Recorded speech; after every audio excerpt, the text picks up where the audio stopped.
our butts over here is Saul. You see that? And we are not aiming for it now.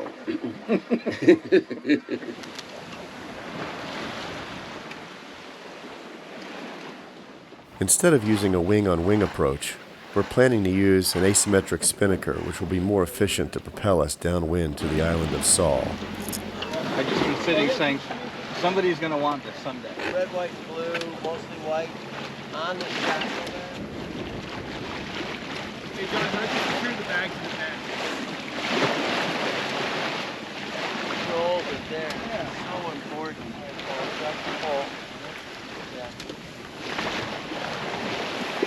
Get ready to trim, Pete. Not yet. All right. I trim, Pete. Trim, trim, trim.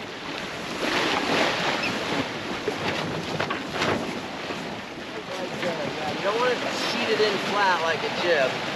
You want just a little bit of curl right on the other side of the support stick. What do you say, Russ? This is awesome. Not bad. Didn't expect this. I know. We've basically hit on all sail plans. I know. This is...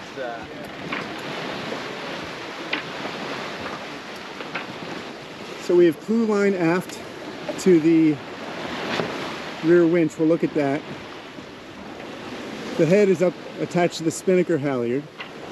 The blue line's it's a continuous loop and it controls the sock. He connected his tack line to the little plastic gizmo that wraps around his forestay there that holds the Genoa.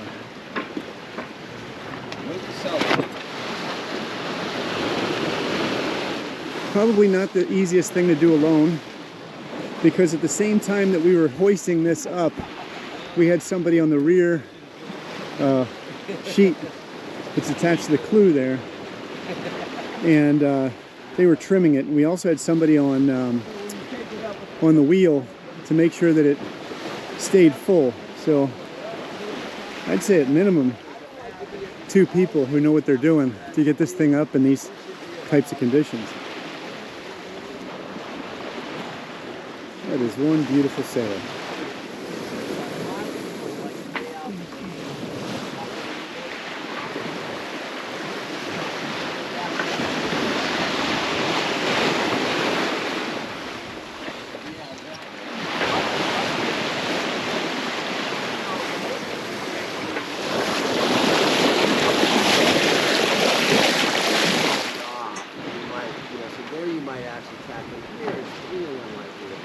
Yeah, Taji does love this thing. I'm glad. So I told her you were getting all sorts. Can you cop any stills out of your video? I sure can. Beautiful. You can send her some, because Oh, yeah, otherwise without I'm in doubt. deep shit. You want to get to the top of the list again. This is Yeah. This is how you do it. You, Make you, and, Taji you and happy. Nicole will get the invite to Paris. These guys are schleps. You're deep, which is great. You're like 170. I mean, let's try to steer as deep as we can. I mean, it's easy to steer with this thing at 130, but we need to go that way anyway, so we just have to be on top of it. Yeah. I think so, yeah. I have seen people rig things to the... All knots are tied out in front of you, palms up. So don't like start like this, or not out in front of you, palms up. The trick to kind of a fast bowline is to take your right hand, lay it across the length of the line, goes through, and in one motion you do that. And then you basically start your knot with the rabbit out of the hole, ready to just pop behind the tree. So the motion you have to learn is this. Oh, you put your, you. And then it goes across, and you kind of push it in the big hole and reach with your left hand and grab the tail and flip it over.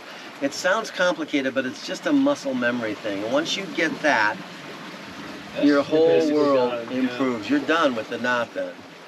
And then how do you finish it again? So then you finish it, you just come behind and back in. And the reason, guys, why it's really important to learn that is it's called a rescue bowline. Let's say you're in the water and somebody throws you a line. and you're being towed. You can't really hold it.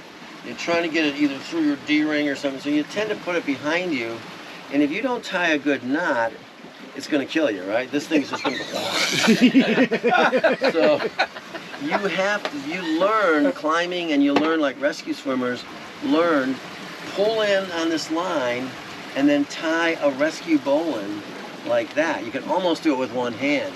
So when you're being towed, this is a really important way to learn how to do a bowline, because you're not in the water going, where's that fucking rabbit?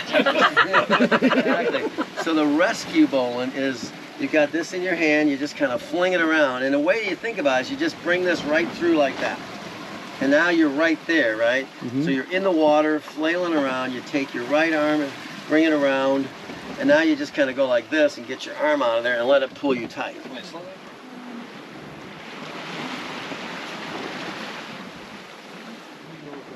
We've got about 160 miles to go to Cape Verde, and we are on a downwind run with about 12 knots of wind. And it looks like we'll have this up for most of the day. And it's pretty stable. Just a beautiful day. Beautiful downwind sail. The sounds are incredible.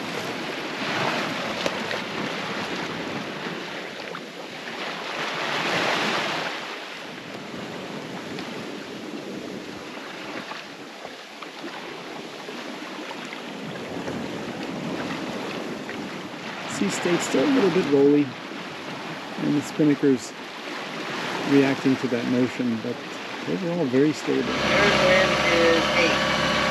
Apparent wind is 8, and we're going 8.5. So that's 16 true. Making water. I'm not sure how visible this is, but I just want to go over our course here. We started in Tenerife, and we went immediately to a poled out Genoa, and sailed at about 120 degrees off the wind. In our first 24 hours we did quite well, and made it about 170 nautical miles. Day 2, we pulled out the Genoa as before and brought the mainsail over to the other side and ran wing on wing for most of the day, netting us about 150 nautical miles. The next day we were mainsail on the same side, 120 degree angle, and 185 nautical miles. These were very, very brisk winds and following seas, lots of surfing. Next 24 hours was slow. We went 130 nautical miles. We had a slow night, comfortable sleep. The seas have settled down. And it was right around noon. Right around noon, we are currently running from our noon position down to Saul in the Cape Verde Islands with a Spinnaker alone. So a very pleasant Spinnaker sail from our noon fix all the way down to Saul.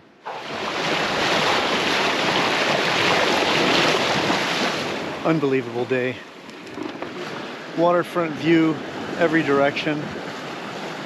Very slow rolling seas, and honestly just the best temperature, so very comfortable, and everybody's having a really nice afternoon. We're making great time right now to he's calling it Saul, S-O-L. It's one of the islands of the Cape Verde archipelago, and we'll be stopping there, anchor, spend the day there, tour the island a bit, and then we'll do a 100-mile run over to Mandelo Bay, which is where we'll depart and end our trip. But each day keeps getting better and better. This is just unreal.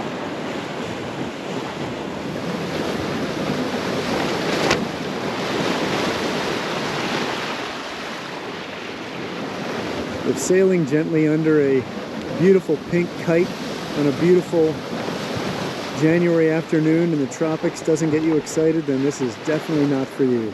This is absolutely a fantastic day. Spinnaker's flying real well at around the 160 to 170. As we get around to 180, it starts to collapse a little bit. The other thing that we deal with is the swell that's coming from behind, and that tends to accelerate the boat a little bit just beyond the speed of the wind, and the spinnaker will collapse slightly and then refill as you just saw.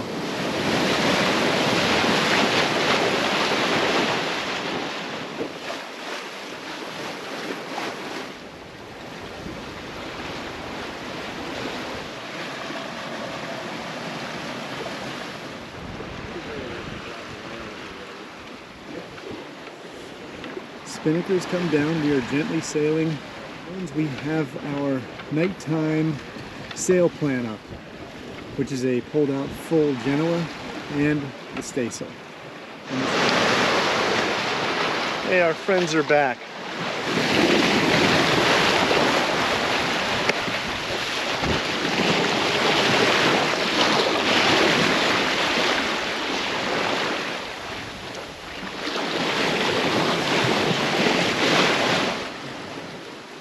We have to start talking Portuguese to him. Is that the language? Oh, did you get it? How did you know?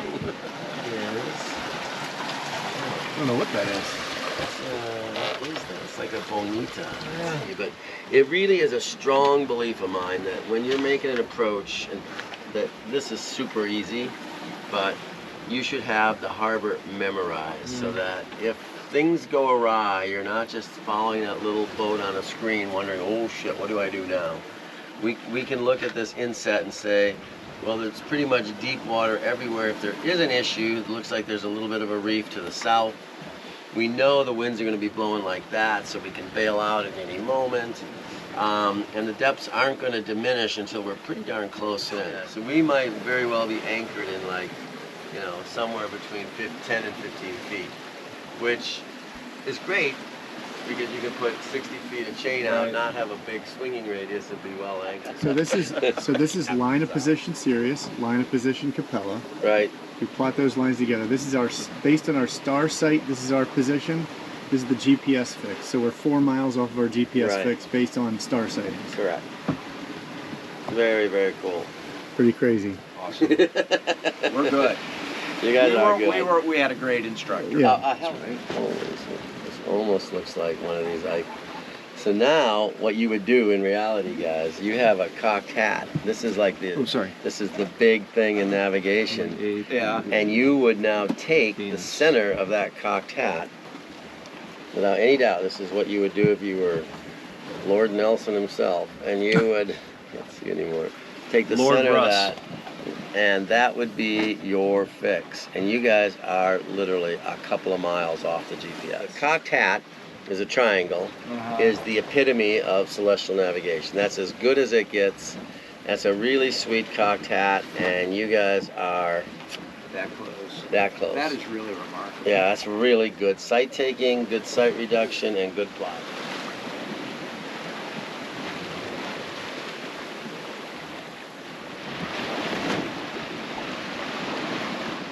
We're about 5 miles from seeing the island, and then we have to curve around the island a little ways. And, you know, I want to show you the deck. The deck is fairly narrow, and I can tell you, when you first get on, you're very uneasy on this. But then after a while, what you do is you get used to just the motion of the ocean, and you just skirt along to your good handhold, and then you clip in once you get to where you want. And I'm going all the way up front. And this is my favorite time of the day. And the Spinnaker is providing just a perfect amount of shade so that you're not getting blasted by the sun, but you can enjoy the wind and the waves. You just think about the forces that are involved here. We got 3 lines that aren't super big and thick. We're pulling this 25,000-pound boat along at 7 knots. It's pretty impressive.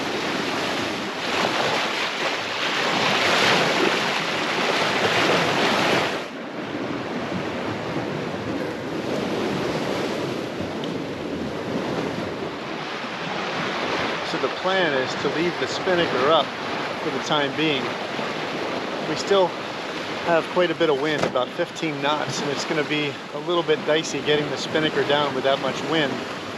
So the plan is going to be to hug the north and then west coast of the island and get into the lee of that island so that maybe some of that wind will be blocked by the landmass, and then we should be able to douse this Spinnaker by pulling the sock down.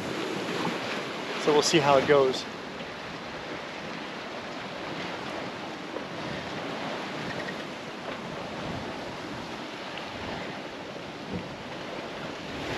Yeah, that made me laugh, dude.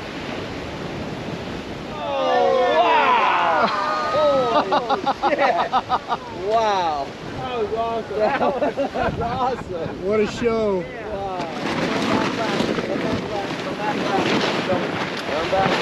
You lost the sheet. Oh, the sheet blew. Oh boy. Okay. We gotta get down right now.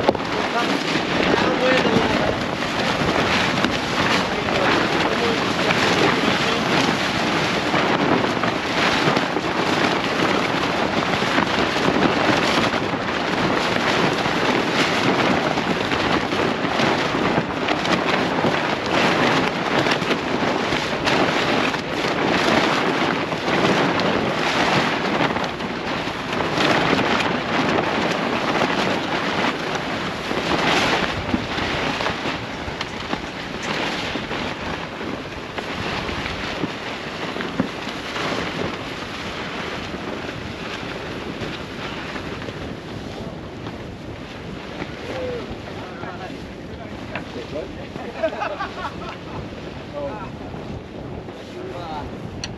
Get the sheet in. Don't turn the engine on.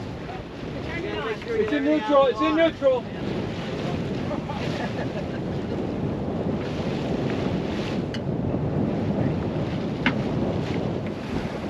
Nice driving, man.